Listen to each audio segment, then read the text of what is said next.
Muteki Yokoso. Salut à tous. Bienvenue à tous pour cette nouvelle émission de Muteki, une heure de son japonais. Et pas que du son japonais cette semaine, puisqu'on va parler notamment beaucoup de jeux vidéo. Ah. Salut mon Léo, comment vas-tu ? Salut Damien, ouais ça va bien, tranquille. Est-ce que tu as replongé dans les années 90-2000 avec ce thème ? Oui. Thème d'ouverture de Sakura Taisen, Sakura Wars pour oui, pour ceux qui... le nom en Occident. Le jeu vidéo en Occident, ouais. Chisayo Koyama à la voix, donc l'opening tout simplement.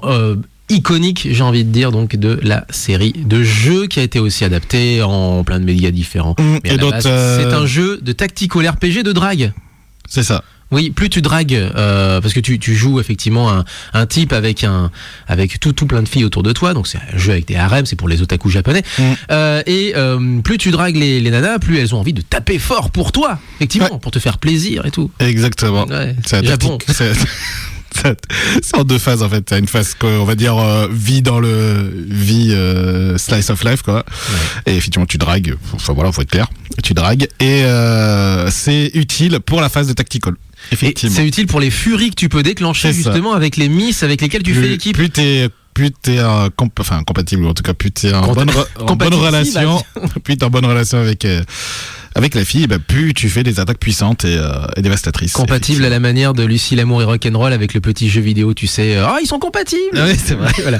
C'est exactement ça. On se marre, mais c'est au niveau, dans la prise en main, au niveau du gameplay, c'est un jeu qui est très très bon en tout point, quoi. C'est-à-dire que c'est un tactical qui est très bien foutu. En fait, les furies sont ultra kitsch, mais elles sont très bien réalisées. Très bien réalisées. Tout l'univers graphique, dessin animé, on est vraiment dans un animé. On est en train de vivre un animé japonais sur sa Saturn ou sur sa Dreamcast, etc. En fait, moi, j'ai joué au Japon, c'était en japonais en plus. Donc, je t'avoue que j'utilisais ce jeu pour apprendre le japonais en même temps, en fait. Ah oui, quand même. Fort. Ouais, avec Skies of Arcadia et celui-là. Et celui-là, vraiment, c'était utile parce qu'en fait, ça utilisait un vocabulaire un peu ancien puisque ça se passait dans un univers alternatif steampunk où c'est la vapeur qui a dominé plutôt que le pétrole. Et surtout, il y a des exosquelettes, il y a plein de trucs comme ça. Des exosquelettes steampunk, donc à vapeur.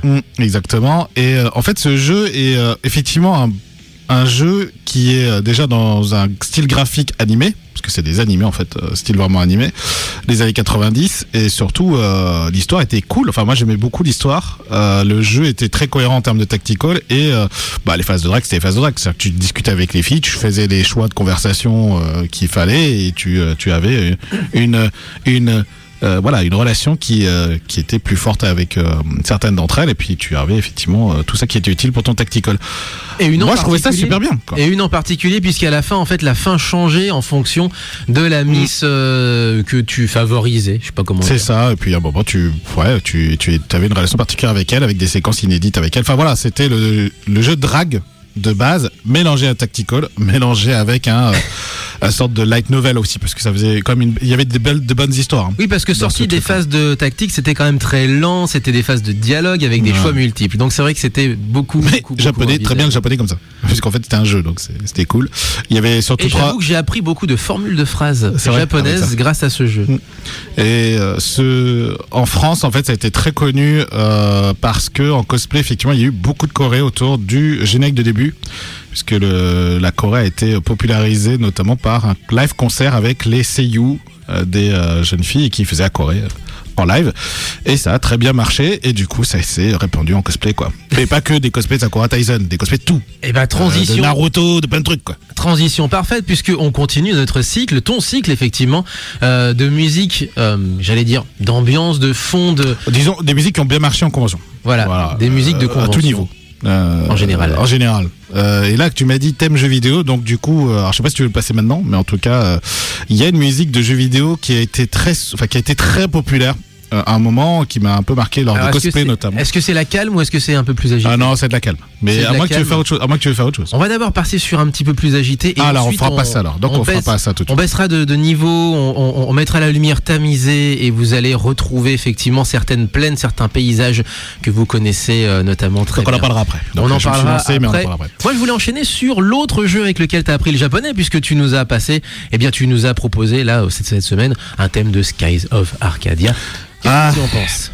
dans le top 3 des meilleurs JRPG de de tous les temps, pour moi. Mais bon, c'est un jeu assez c'est dommage, c'est un jeu assez confidentiel qui est sorti sur Dreamcast au tout début, dans les années 2000. J'adore. Qui est passé ensuite sur la GameCube, qui était beaucoup plus populaire. Qui est passé sur GameCube, puisque c'est Skies of Arcadia, voilà, qui est basculé sur GameCube avec des contenus. En plus, non, ce que je voulais dire, c'était surtout que j'adorais l'univers des pirates. Et là, c'est les pirates du ciel. Pirates du ciel. Ça se passait dans un univers où les bateaux volaient, les îles volaient, il n'y avait pas de terre en fait.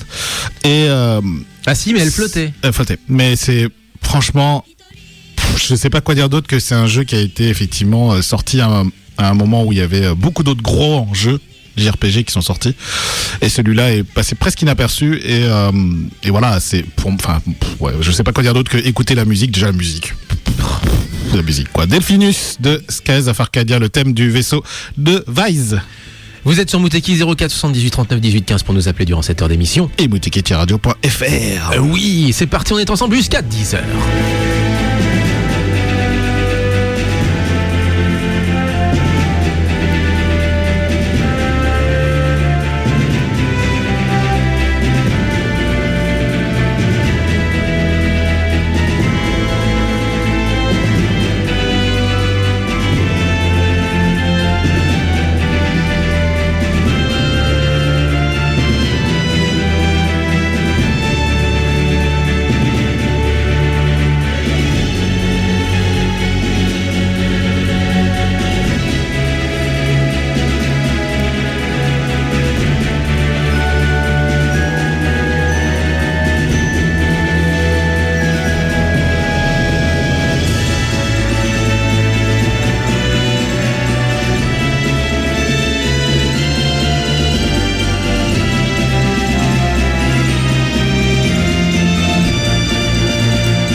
le meilleur FF, disent les puristes, bien entendu. Ah, mais pour moi, c'est le meilleur FF. Voilà. Hein. Donc tu es un puriste. Ah bah voilà. C'est très bien. J'y ai joué donc. Final Fantasy VI, le thème de Terra. Je suis assez vieux pour avoir joué. Version orchestrale. Sur la SNES. Et du coup, effectivement, qui faisait partie en fait des thèmes qu'on retrouvait assez. Pas forcément ce thème-là, mais les jeux qu'on retrouvait assez régulièrement en convention. En cosplay, en karaoké. Celui-là, en fait, bon après c'est plus ma playlist à moi. Donc Skies of Arcadia, vous l'écoutez juste avant, c'est le thème du vaisseau. Et en fait, si vous écoutez bien la bande son donc de cette musique d'avant, c'est des variations en fait du même thème dans les différents mondes dans lesquels parcourt le héros et son équipage. Oui. Donc voilà, pour ceux qui connaissent, c'est extrêmement typique. Et puis là, FF6 bien sûr que le thème de Terra. Ça se passe de commentaires avec de toute façon l'intro ultra connue en mode 7 sur une musique de Nobuo Uematsu. Donc quoi dire d'autre qu'un chef-d'œuvre. Et cette version, en fait, c'est une version orchestrale et en plus chantée. Oui. Donc très particulière que j'avais trouvée il y a maintenant plus de 15 ans cette version-là. Et du coup, c'est vraiment un thème. Enfin, moi, ça me donne toujours les frissons en fait parce que c'est vraiment le FF émotion et surtout, enfin. C'est encore une fois un FF qui m'a marqué au niveau de l'histoire, au niveau des personnages, et puis ouais, l'histoire et les émotions. Il y a eu beaucoup d'émotions alors que c'est quand même des pixels quoi. Autant FF7 c'est vraiment passé en mode 3D. Oui. Ouais. Bon, à l'époque c'était révolutionnaire, mais je t'avoue dire que on était encore dans le même délire que ce qu'on a connu nous en France où ça a beaucoup mieux marché, Secret of Mana par exemple, où on avait effectivement des personnages qui faisaient très animés, qui faisaient très manga, mais avec des gros pixels. Donc on voyait les gros yeux, c'est l'époque, hein. Les gros cheveux, effectivement, mais c'était surtout dû aux limitations aussi de la machine. Ouais, et ensuite on est passé effectivement au polygone. Et en fait c'était un peu la bascule d'univers Final Fantasy entre que je considère comme ça, entre l'heroic fantasy pur des premiers Final Fantasy à un mélange de futuriste et de cyberpunk, de tout ce qui est technologique et qui a totalement basculé avec FF7. FF7, on est vraiment dans un univers avec beaucoup de technologie, beaucoup de là-dessus. Et donc FF7 pour moi c'était encore de l'heroic fantasy avec des jobs qui étaient totalement heroic fantasy quoi. Il y avait un cléric, un mage noir, un mage bleu, un mage rouge, il y a tout ça quoi. Ninja, samouraï, tout ça. On va enchaîner sur un autre RPG, dans ce cas un autre RPG. Effectivement, RPG, jeu d'aventure, on ne sait pas, l'un, l'autre en tout cas. Ce jeu, quoi qu'il en soit, fait autorité en la matière depuis déjà 30 ans maintenant. Non, 30 ans. Non, 30 ans, non, si, plus de 30 ans maintenant, 1987, quelque chose comme ça, 86, 33 ans. 33 ans, 1986, né un an après le carton de Super Mario Bros sur la Famicom, sortait The Legend of Zelda. Et là, ce que vous entendez en fond sonore, c'est le thème de la vallée de Gerudo, de Ocarina of Time, de la vallée Gerudo.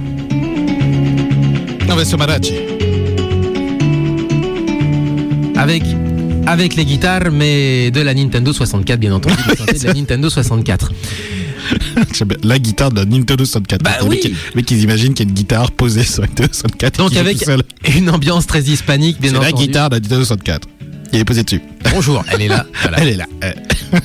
Excusez-la, la console fait ce qu'elle peut avec les instruments. Voilà. Avec pas de doigts, que je vous dise. C'est ça. Il n'y a pas de doigts. Non, mais il joue bien en plus. 4 manettes par contre.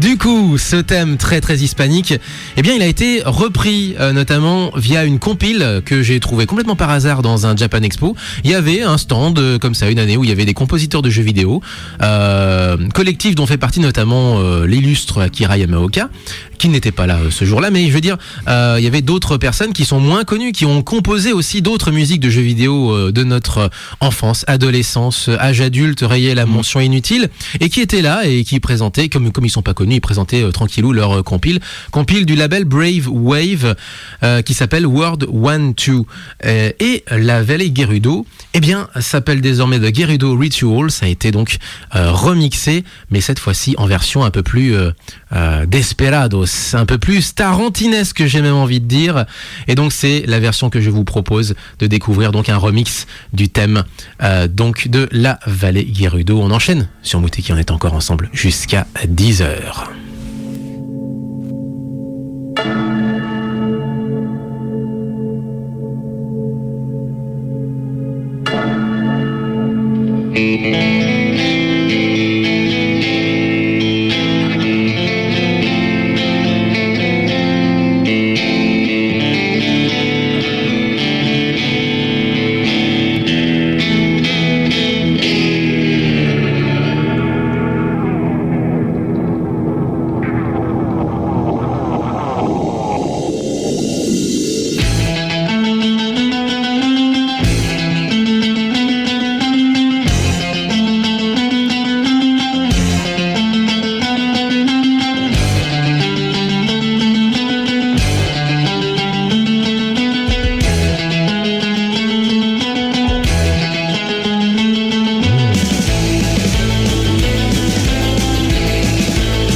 Bon, bah, longue vie à Mouteki, de la part de Jackie. Merci beaucoup. Je t'en prie.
Parce que les jeux de convention, les jeux qu'on pouvait trouver en convention, c'était surtout et surtout lors des conventions elles-mêmes, des jeux de rythme. Beaucoup de jeux de rythme. Beaucoup, ouais. Et alors là, l'extrait en question, l'exemple le plus frappant ou au tyran, je ne sais pas, elle avait un flingue, c'était Space Channel 5.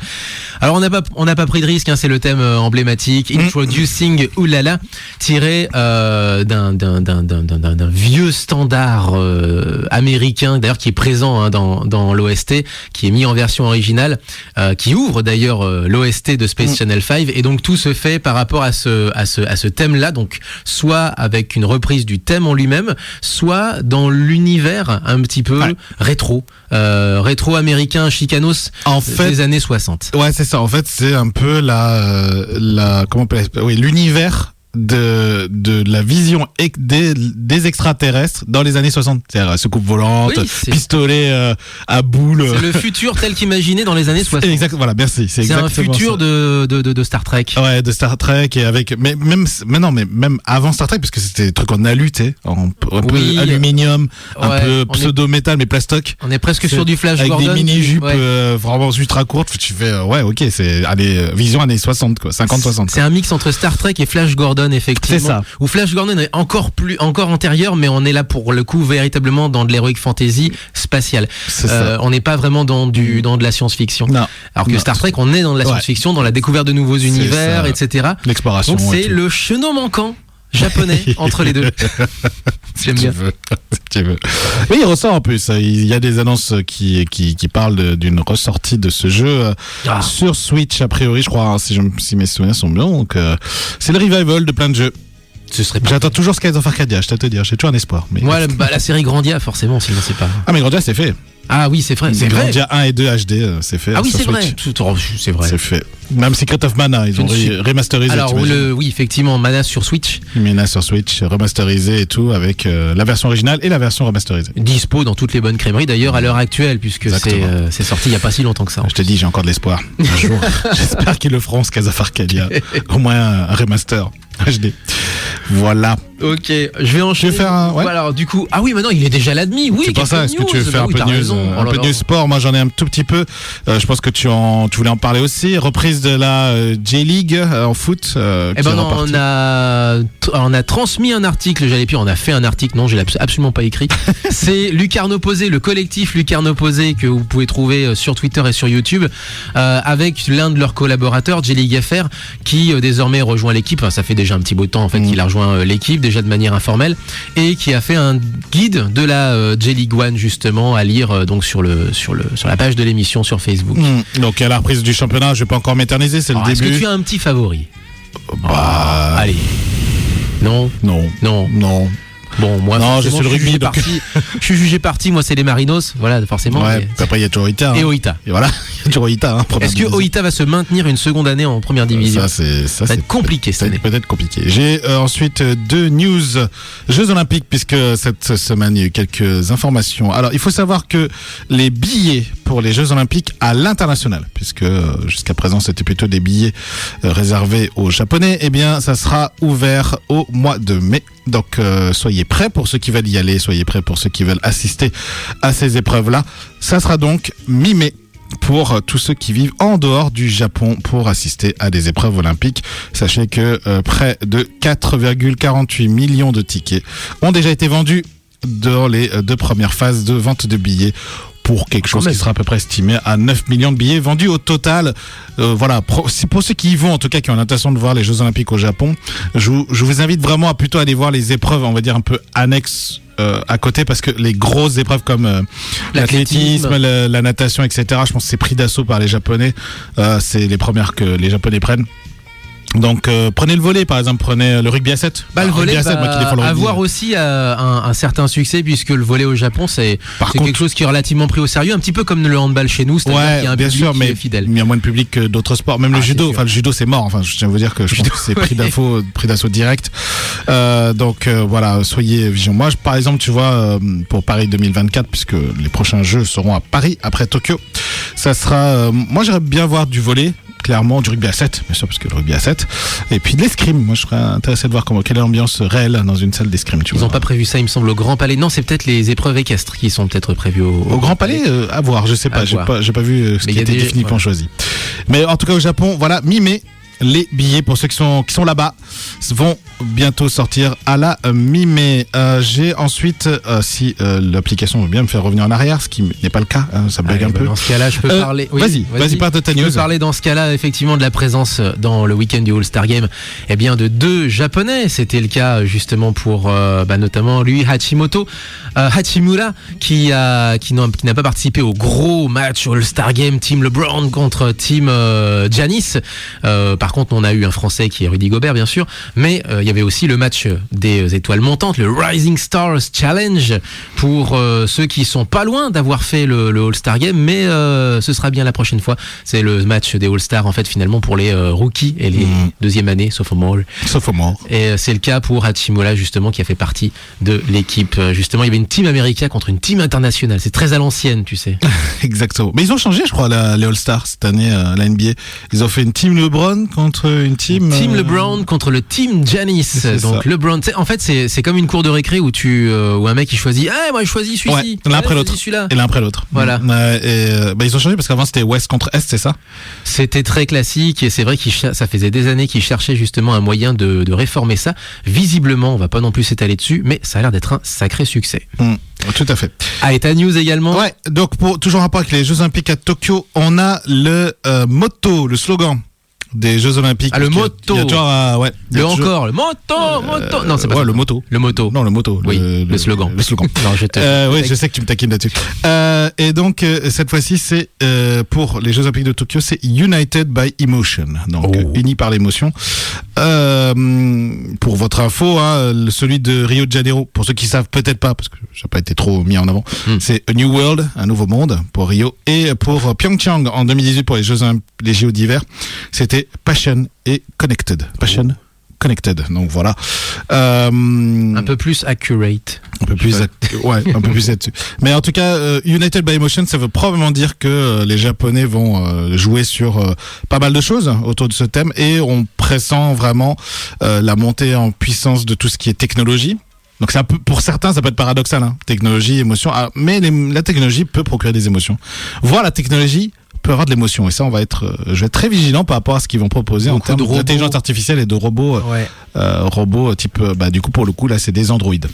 Pour le coup, c'est des androïdes. Beaucoup de robots prévus pour ces JO. Allez, deux dernières petites news. T'as encore une news toi ou pas? Moi c'est bon. Donc deux dernières petites news. Là, une qui est déjà présente sur le mur Facebook de Muteki. On en avait déjà parlé dans l'émission il y a déjà plusieurs mois de ça, lorsque je revenais des États-Unis avec une BD sous le bras qui s'appelle They Called Us Enemy. Ils nous ont appelés Enemy, qui raconte en fait le parcours. En fait, c'est George Takei de la série Star Trek, donc du coup c'est raccord avec ce qu'on disait auparavant, qui raconte son enfance, puisque son enfance il l'a passé pour les premières années dans des camps d'internement américains, puisque les Américains avaient interné les Japonais et Américains d'origine japonaise dans des camps à l'autre bout du pays, surtout ceux de la façade ouest. Ça fait à peu près 120 000 personnes, voire plus même, je crois, parce que c'est 120 000, c'est ce qui est marqué sur l'article, mais sur la BD il y avait plus.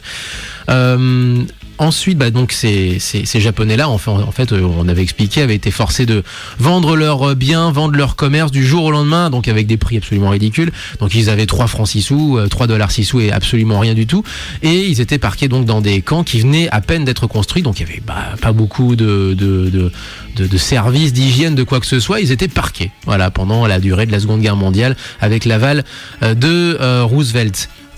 Et donc du coup, ça reste quelque chose en fait par rapport à l'esprit américain, en disant que c'est le pays de la liberté, etc., etc. Ça fait un petit peu tâche, et ça a toujours été un peu couvert. Et là, en fait, c'est ressorti. Alors c'est ressorti aussi parce que ça fait longtemps. C'est un dossier qui est maintenant classé. C'est un épisode effectivement de l'histoire de la Seconde Guerre mondiale. Et puis voilà, avec beaucoup de survivants qui sont maintenant en train de passer l'arme à gauche, les uns malheureusement derrière les autres. Et il commence à y avoir des actions de souvenirs, de choses comme ça, et la Californie a carrément franchi le pas en présentant, ça y est, c'est fait, donc ces excuses. Alors évidemment c'est symbolique, c'est même complètement symbolique par rapport, il y a eu 60 millions de morts, et encore les morts répertoriés, la Seconde Guerre mondiale, on parle pas évidemment des plusieurs centaines de millions de déplacés, blessés, etc., etc. Ça a été un drame qu'on ne peut pas imaginer aujourd'hui en 2020, donc 120 000 personnes, c'est pas grand chose, mais mine de rien, au niveau de la symbolique, c'est quelque chose qui est de l'ordre de la reconnaissance de oui, on l'a fait effectivement, et c'était pas bien. Et sur le principe, je trouvais ça plutôt sympa. C'est très symbolique puisque c'est reconnaissance au niveau de l'État de Californie, donc c'est quand pas même au niveau fédéral, parce que fédéral, ouais. Ça a été une loi fédérale qui était passée pour déloger les Japonais. Ouais. Mais en tout cas, voilà, l'État de Californie. C'est un premier pas. Tout à fait. C'est bien, c'est surtout en plus les Californiens en plus étaient les plus touchés, puisque la Californie sur la côte ouest c'est l'État le plus peuplé, fatalement. Fatalement ça touchait plus ce côté-là. Exactement. L'autre news, dernière news avant d'enchaîner sur la sélection de Ore Senpai, c'est l'anniversaire de notre ami Laurent Alzar-Mokan, qui est l'auteur et illustrateur et créateur de Pop Citron, manga français qu'on avait reçu à l'émission à plus d'un titre, notamment pour Partage au sommet l'initiative de Jessica Boileau qui avait gravi des sommets pour la bonne cause et pour l'amitié franco-japonaise. Il était présent aussi pour l'émission où notre amie Nadia nous annonçait qu'elle était en train de partir quelques jours plus tard à peine pour essayer de fonder un cabaret au Japon, une Française qui fonde un cabaret au Japon, affaire justement à suivre également. Donc on lui fait des gros bisous à Laurent et bien entendu on lui souhaite un bon anniversaire. Allez, on va enchaîner sur la sélection de Ore Senpai puisque cette semaine, eh bien, c'est les idoles. C-Y-N-H-N, C-Y-N-H-N, je crois que ça se prononce Sweeney en réalité. La chanson s'appelle Suisei et c'est tout chaud sorti du four, c'est sorti début février. La chanson donc Suisei, des idoles, donc groupe d'idoles fondé en 2017, avec un côté du coup à mon avis plutôt dans le créneau de l'alternative idol, donc vous n'allez pas avoir des cris stridents etc. Par contre voilà, vous allez avoir toujours cet univers un peu plus sérieux mais toujours un peu mignon bien entendu. C'est la sélection de Ore Senpai cette semaine, on lui fait des gros bisous lui aussi.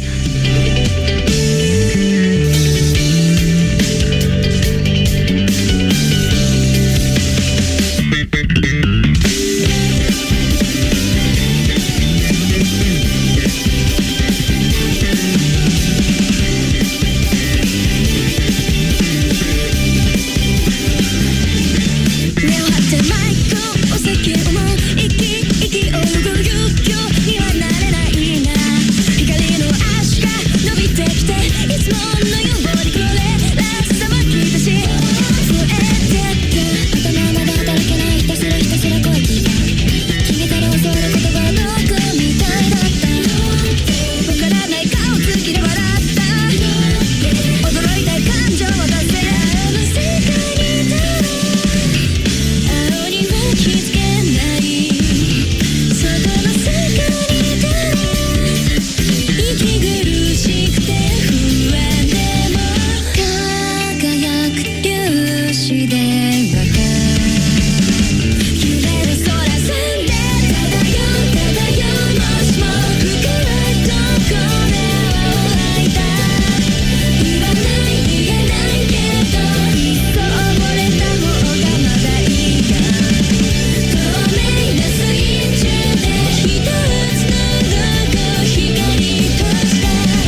スです、ハイドです。カズです。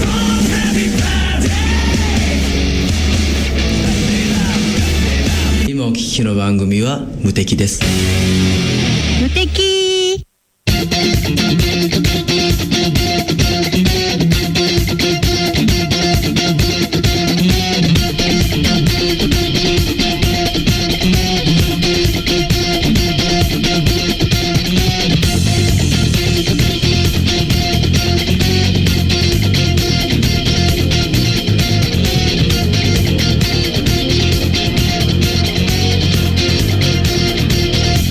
It's not a game, I'm not a robot, and I challenge you.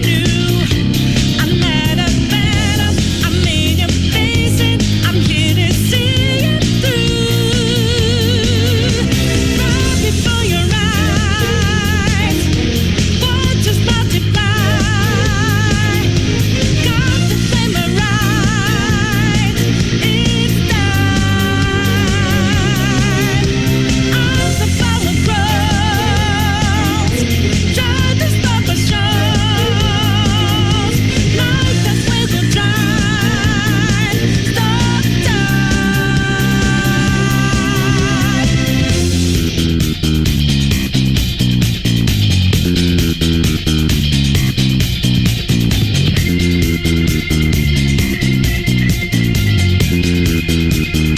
so you know that we out there, swatting lines in the making.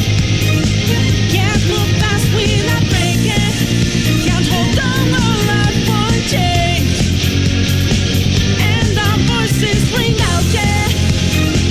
Took the mask off to be free. Falling out in the debris. Now we know that love will change.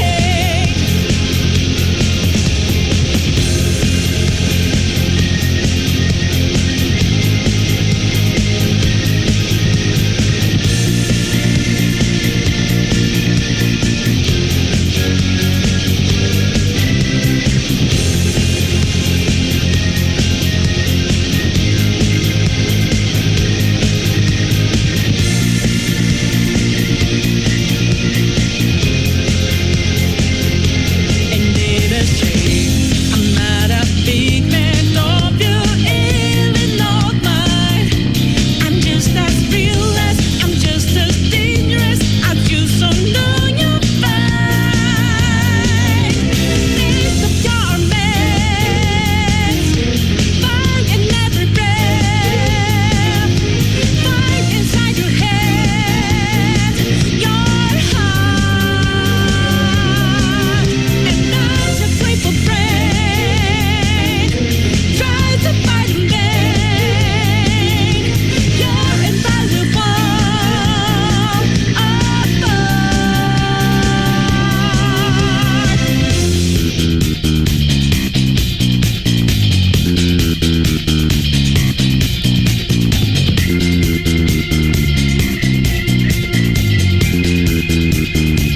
and you know we were out there, swatting lines in the making, going hard for the taking. Can't hold on our life for change, and our voices ring out here.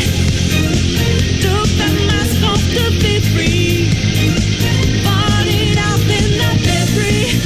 Now we know that life will change.